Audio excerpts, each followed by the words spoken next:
ప్రియరక్షకుడైన యేసుక్రీస్తు నామములో ఈ అనుదిన వాక్య ధ్యానం వింటున్నటువంటి సహోదరి సహోదరులు అందరికీ నా ప్రేమపూర్వక వందనాలు. గడిచిన దినం ఆదికాండం నుంచి 6వ అధ్యాయం ధ్యానించుకుందాం. 6వ అధ్యాయంలో దేవుడు చెప్తున్నారు, నోవాహు నీతిమంతుడని చెప్పి ఆ నీతిమంతుడిని దేవుడు ఉద్దేశించినటువంటి జలప్రళయం నుంచి తప్పించడానికి 300 మూరలు పొడవున్నటువంటి 50 మూరలు ఎడల్పు కలిగినటువంటి 30 మూరలు ఎత్తు కలిగినటువంటి 2 అంతస్తుల ఓడని సిద్ధపరచమని చెప్పి దేవుడు చెప్పినట్లుగా వాక్యాధారంగా మనకు కనపడుతుంది. ఇక 7వ అధ్యాయాన్ని ఈరోజు మనం ధ్యానిస్తే 7 పరిపూర్ణతకి సాదృశ్యం. దైవగ్రంథంలో 7 అనేది అనేక సందర్భాల్లో ప్రాముఖ్యంగా వాడబడినటువంటి అంకె. మరి యాదృచ్ఛికంగా దేవుడు రాయించారో, ఏ ఉద్దేశంతో ఈ ఆదికాండం 7వ అధ్యాయాన్ని ఈ విధంగా రాయించారో నాకు తెలియదు, కానీ దేవుడు ఎంతో ప్రేమించి ఏర్పరచుకున్నటువంటి తన స్వారూప్యం కలిగినటువంటి సంతతిని, తన ఇష్టపడి సిద్ధపరిచినటువంటి సృష్టిని మొత్తం కూడా లయపరచడానికి సిద్ధమయ్యారు. ఎందుకు దేవుడికి ఆ పరిస్థితి ఎదురైంది ఇప్పటికే ధ్యానించిన అధ్యాయాలను బట్టి మనకు అర్థమైంది. చూడండి, ఒక రైతు ఉంటే పండించినటువంటి పంట చేతికి వచ్చేటువంటి సమయంలో వరదల పాలైపోతే దాన్ని బట్టి ఎంతగానో దుఃఖిస్తాడు. అలాగే చేతికి అందివచ్చినటువంటి బిడ్డలు ప్రయోజకులై తల్లిదండ్రులకి సహకారులుగా ఉంటారన్నటువంటి పరిస్థితుల్లో అనుకోని రీతిలో వాళ్ళ తల్లిదండ్రులు విడిచిపెట్టిపోతే ఆ తల్లిదండ్రుల వేదన వర్ణనాతీతం. కానీ దేవుడు తాను సృజించినటువంటి ఆ సృష్టిని తన చేతులతోనే మరలా లయపరచడానికి ఇష్టపడుతున్నాడు, లేక ఈ సృష్టి యావత్తుని నాశనం చేయడానికి ఇష్టపడుతున్నాడు. అంటే ఆయన ఎంతగా వేదన చెంది ఉంటాడు, ఎంతగా ఈ సృష్టిని చూసి ఆయన కన్నీరు గార్చి ఉంటాడు. అటువంటి ఈ సృష్టి విషయంలో దేవుడు నోవాహుతో చెప్తున్నాడు, ఈ తరంలో నా ఎదుట నీవు నీతిమంతుడివి. రాత్రి పగళ్ళు కూడా 40 దినాలు వర్షం కురుస్తుంది. నీవు, నీ కుటుంబం అనగా నీ భార్య, నీ 3 కుమారులు, 3 కోడళ్ళు, అలాగే ఈ సృష్టిలో జీవం కలిగింది ఏది కూడా నశించిపోకుండా ప్రతి జాతి నుంచి కూడా 2 ఒకటి మగది ఒకటి ఆడది, ప్రతి జీవి కూడా ఈ ఓడలో ప్రవేశించాలి అని చెప్పి దేవుడు హెచ్చరించినటువంటి పరిస్థితి. ఆ పరిస్థితుల్లో నోవాహు దేవుడు చెప్పినట్లుగా సమస్తాన్ని సిద్ధపరిచాడని చెప్పి వాక్యం సెలవిస్తుంది. ఇదే విషయమై ఎబ్రీ రాసిన పత్రిక 11వ అధ్యాయం 7వ వచనంలో కూడా చెప్పబడుతుంది. నోవాహు విశ్వాసమును బట్టి, అది వరకు చూడనటువంటి సంగతి, అంతకుముందు ఈ వర్షాలు కానీ వరదలు కానీ ఏ జన్మ కూడా చూడనటువంటి సంగతి అది. అయినప్పటికీ దేవుడు చెప్పారు, ఇది జరుగుతుంది అనేటువంటి విశ్వాసంతో నోవాహు సమస్తాన్ని సిద్ధపరిచి ఉంచినట్లుగా అక్కడ వాక్యాధారంగా కనపడుతుంది.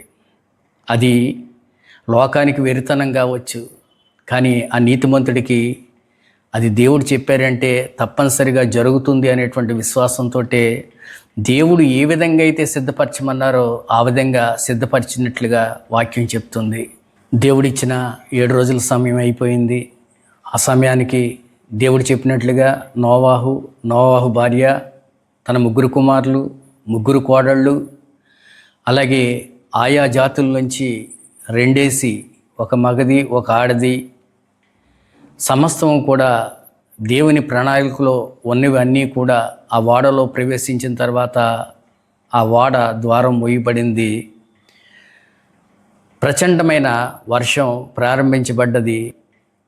మునిపెన్నడూ చూడనటువంటి వర్షం ఆకాశం నుండి వరదల ప్రవహింపసాగింది. అది ఏ రీతిలో ఉన్నది అంటే, వాక్యం అంటుంది ఆకాశపు తూములు తెరవబడ్డాయంట.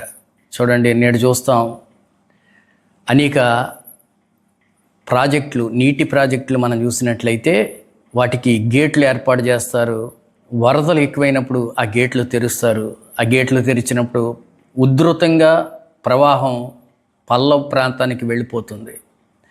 అలాగే ఆకాశంలో దేవుడు నీటిని నిలవబెట్టినట్లుగా ఆ నీరు యొక్క ద్వారాలు ఒక్కసారిగా లేక గేట్లు తెరవగానే ఉధృతంగా ఈ భూమి మీదకి ఆ నీరు వచ్చి పడిపోయినట్లుగా ఇక్కడ వాక్యాధారంగా మనకు బయలుపరచబడుతుంది. అంటే దేవుడు ఎంత గొప్ప ఇంజనీర్ అనేటువంటి విషయం కూడా మనం ఆలోచన చేసుకోవాలి.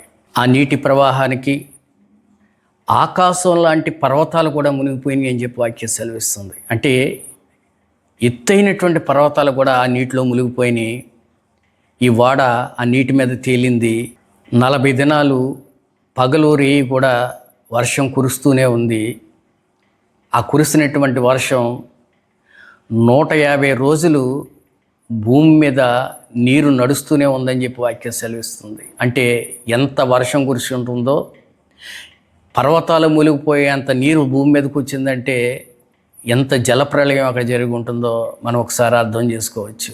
అంత జలప్రళయం జరిగిన తర్వాత దేవుడు ఉద్దేశించినట్లుగా ఏ జీవి కూడా, అంటే పక్షులు కావచ్చు, పశువులు కావచ్చు, మనుషులు కావచ్చు, సమస్తం కూడా లయమైపోయినట్లుగా అక్కడ వాక్యాధారంగా కనపడుతుంది. ప్రియ సహోదరి సహోదరులారా, ఇదే విషయం నేటి దినాల్లో కూడా మనకి హెచ్చరికగా కనపడుతుంది. అలనాడు నోవాహు దినాల్లో ఆ ప్రజలు ఏ రీతిలో అయితే దేవుని భయం లేకుండా ఉన్నారో, ఏ విధంగా అయితే వాళ్ళ ఇష్టానుసారంగా బ్రతికేస్తున్నారో, నేటి దినాల్లో కూడా మనం అదే చూస్తున్నాం. నేటి దినాల పరిస్థితులను చూస్తే చాలా బాధాకరమైనటువంటి పరిస్థితులు. తల్లిదండ్రులకి అవిధేయులైనటువంటి పిల్లలను చూస్తున్నాం. భార్యల్ని హింసించే భర్తలను చూస్తున్నాం. ఆస్తుల గురించి అన్నని తమ్ముడు, తమ్ముడు అన్న చంపుకునే పరిస్థితులు చూస్తున్నాం. బంగారాల కొరకు, డబ్బు కొరకు తల్లిదండ్రుల్ని, వృద్ధాప్యంలో ఉన్నటువంటి వారిని చంపేస్తున్నటువంటి పరిస్థితులు చూస్తున్నాం. ఏ మనిషిని చూసినా మానవత్వం లేనటువంటి మనుషులుగా నేటి దినపు లేక ఈ తరపు వారు కనబడుతున్నటువంటి దినాలు ఇవి. ఈ భయంకరమైనటువంటి దినాల్లో చూస్తే దేవుణ్ణి ఎరిగినటువంటి ప్రతి గుండె కరిగిపోక తప్పదు. ప్రతి విశ్వాసి కూడా కన్నీరు గార్చక తప్పదు. ఎందుకంటే మరలా దినాలు సమీపించాయి. వాక్య సెలవిచ్చినట్లుగా యేసు ప్రభువుతో నడిచినటువంటి పేతురు కావచ్చు, లోక కావచ్చు, వారి సువార్తల్లో చాలా స్పష్టంగా రాశారు.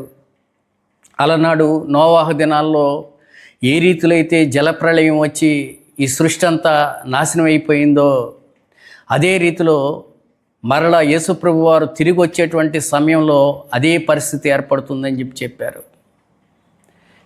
ఎలాగంటే మనుషులు తినుచు, త్రాగుచు, వాళ్ళ ఇష్టానుసారంగా బ్రతుకుతూ, వివాహాలు చేసుకుంటూ వారికి నచ్చినటువంటి వారిని, అంతా వారి సంతోషం తప్ప దేవుణ్ణి ఎరగనటువంటి జనులుగా మారిపోయినటువంటి దినాలు మరలా దేవుని రాకడ ఉంటుందనేటువంటి విషయం స్పష్టపరచబడుతుంది. నేటి దినాల్లో అది తేటగా కనపడుతుంది. దేవుడంటే ఏ ఒక్కరిలో కూడా భయం అనేది కనపడినటువంటి రోజులు ఇవి. అంతేకాదు, నోవాహు దినాల్లో ఆ ఓడని సిద్ధపరిచేటువంటి ఆ సమయంలో అవిధేయులైనటువంటి ప్రజల దగ్గరికి, నశించిపోయేటువంటి ఆత్మల దగ్గరికి దేవుడు ఆత్మస్వరూపిగా అనేక మందిని హెచ్చరించినట్లుగా పేతురు తన మొదటి పత్రికలో చెప్తున్నాడు. అంటే అలనాడు నోవాహు ఆ ఓడను సిద్ధపరిచేటువంటి వారితో చెప్పుండొచ్చు, నోవాహు మీద దేవుని ఆత్మను ఉంచి ఆ ప్రజల్ని సిద్ధపరచడానికి ఆ ప్రజలు దేవుని భయం కలిగి ఆ ఓడలో క్షేమంగా ఉంటారని చెప్పి దేవుడు ఎంతో ఆశించి ఉంటారు. అందుకే ఆయన ఆత్మని నోవాహు మీద ఉంచి అనేక మందిని హెచ్చరించి ఉంటాడు. కానీ ఏ ఒక్కరూ కూడా లోబడలేదు. ఆ ప్రజలు లోబడనోళ్ళని ప్రజలు. నేటి దినాల్లో కూడా అదే చూస్తున్నాం. దేవుడు ఆయన ఆత్మచేత అనేక మంది సేవకుల్ని పురుగొల్పి, సేవకులకి ఎంత శ్రమ అయినా, ఎంత ఇబ్బంది అయినా, ఎంత కఠినమైనటువంటి పరిస్థితులైనా కూడా వాటిని లెక్క చేయకుండా జరగబోయేటువంటి ఉపద్రవం నుంచి కొందరినైనా అగ్నిలోంచి లాగినట్లుగా లాగాలి అన్నట్లుగా దేవుడు సేవకులను పంపిస్తూ ఉంటే, హెచ్చరిస్తూ ఉంటే ఈ లోకానికి వెరితనంగానే ఉంది నేటి దినాల్లో కూడా. ఈ సేవకులకి పనేమీ లేదేమో, ఈ సేవకులు సంపాదనే ధ్యేయంగా పెట్టుకుని పనిచేస్తున్నారేమో, ఈ సేవకులకి బాధ్యతలు ఏమీ లేవేమో, ఇలాగా రకరకాల మాటలు అనేవాళ్ళు ఒక ప్రక్క అయితే, ఒక ప్రక్క మాకు తెలుసులే, నువ్వు చెప్పాలా, మేము చదువుకున్నాం, మాకు జ్ఞానం ఉంది, నువ్వు మాకు చెప్పేది ఏంటని చెప్పి చెప్పడానికి వెళ్ళినటువంటి సేవకుల్ని హింసించేవారు మరో ప్రక్క. అయితే దేవుడు ఊరికి ఏ మాట రాయించలేదండి దైవ గ్రంథంలో. అలనాడు జరిగినటువంటి సంగతులు, మరలా జరగబోయేటువంటి సంగతులను కూడా దేవుడు మన ముందు ఉంచారు. తప్పనిసరిగా అతి సమీపంలోనే ఈ సంఘటన జరగబోతుంది. అతి త్వరలోనే దేవుని రాకడ రానై ఉన్నది. కాబట్టి అనేక మంది వారిలో ఉన్నటువంటి ఆ నిర్లక్ష్యపు స్వభావాన్ని విడిచిపెట్టాలి. ప్రాముఖ్యంగా విశ్వాసులైనటువంటి వారు నిద్రావస్థ నుంచి బయటికి రావాలి.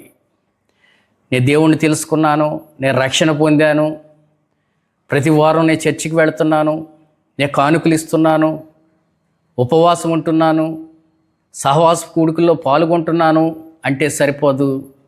ఈ కడవరి దినాల్లో నశించిపోతున్న వారి కొరకు మీరు కన్నీరు గార్చాలి. మీ బ్రతుకులు ప్రతి దినము కూడా, ప్రతి అడుగు కూడా, ప్రతి క్షణము కూడా దేవునికి ఇష్టమైందిగా ఉన్నదా లేదా, లేక దేవుణ్ణి దుఃఖపరిచేదిగా ఉన్నదో మనల్ని మనం పరిశీలన చేసుకోవాలి. చాలా కుటుంబాలు చూస్తే కుటుంబంలో ఒకళ్ళో ఇద్దరో రక్షించబడుతున్నారు. భర్త రక్షణ భార్యకి రక్షణగా మారడం లేదు, భార్య రక్షణ భర్తకి రక్షణగా మారడం లేదు. దానికి కారణం విశ్వాసంలో సహనం అనేది సన్నగిల్లిపోయింది. వారిరువురు సహనం కలిగి ఉంటే, వారిరువురు రక్షించబడితే తప్పనిసరిగా వాళ్ళ పిల్లలు కూడా రక్షించబడతారు. నోవాహుని బట్టి ఆ కుటుంబం అంతా ఏ రీతిలో అయితే ఆ రక్షణ ఓడలో ఉన్నదో, మన సహనాన్ని బట్టి, మన నెమ్మదిని బట్టి, మనల్ని బట్టి మన కుటుంబం కూడా దేవుడు ఇచ్చేటువంటి ఆ రక్షణ ఓడలో మనం కూడా ఉన్నట్లయితే రానున్నటువంటి ఆ ఉపద్రవం నుంచి మన కుటుంబాన్ని మనం రక్షించుకున్న వారం అవుతాం. కనుక ఈ విషయాన్ని, ఈ సమయాన్ని విని కూడా తేలికగా తీసుకుంటే మన జీవితంలో విలువైన దాన్ని పోగొట్టుకుంటాం. అలనాడు సృష్టి అంతా కూడా అదే రీతిలో నాశనం అయిపోయింది. అనేక మంది ఎన్నో ఆశలతోటి, ఎన్నో ఆలోచనలతోటి ఉండుంటారు ఆ దినాల్లో. వాళ్ళ ఆశలన్నీ కూడా ఆవిరైపోయినాయి. కాబట్టి మనం కూడా లోక సంబంధంగా మన ఆలోచన లేకుండా దైవ సంబంధంగా ఆలోచించడం నేర్చుకుని, దేవుని యందు భయభక్తులు కలిగి మనల్ని మనం సరి చేసుకోవాలనేటువంటి విషయం ఈ ఆదికాండం 7వ అధ్యాయం ద్వారా దేవుడు మనల్ని హెచ్చరించడానికి ఇష్టపడుతున్నాడు. కాబట్టి మనల్ని మనం సరి చేసుకుందాం, మన కుటుంబాలను మనం చక్కపరుచుకుందాం. ఈ కొద్దిపాటి మాటలు దేవుడు దీవించునుగాక. ఆమెన్. మిమ్మల్ని అందరినీ దేవుడు బహుగా దీవించునుగాక. ఆమెన్. మహాపరిశుద్ధుడా, ప్రేమ కలిగిన దేవా, కృప కలిగిన తండ్రి, మీ పరిశుద్ధమైన పాదాలకు వేలాది స్తుతులు స్తోత్రాలు తండ్రి.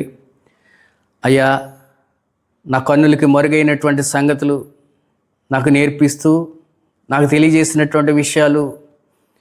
మీ ప్రజలకి వినిపింపజేయడానికి నన్ను సాధనంగా మీరు ఏర్పాటు చేసుకున్నంత మీ స్తుతులు చెల్లిస్తున్నాను.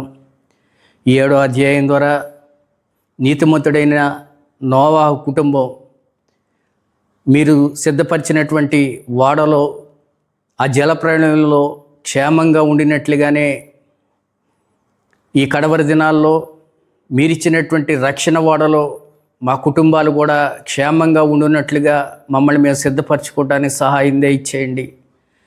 అయా, మీ ఆత్మ అనేక మంది మీద కుమ్మరించే దినాలు ఇవి. మీ ఆత్మ చెప్పేటువంటి సంగతి చెవిగల ప్రతివారు వినున్నట్లుగా సహాయం దయచేయండి. అయ్యా, ఈ వాక్య ధ్యానం ద్వారా మహిమ, ఘనత, ప్రభావం మీరే పొందుకునమని పరిశుద్ధుడైన యేసుక్రీస్తు నామములో బ్రతిమాలు వేడుకుంటున్నాను తండ్రి. ఆమెన్.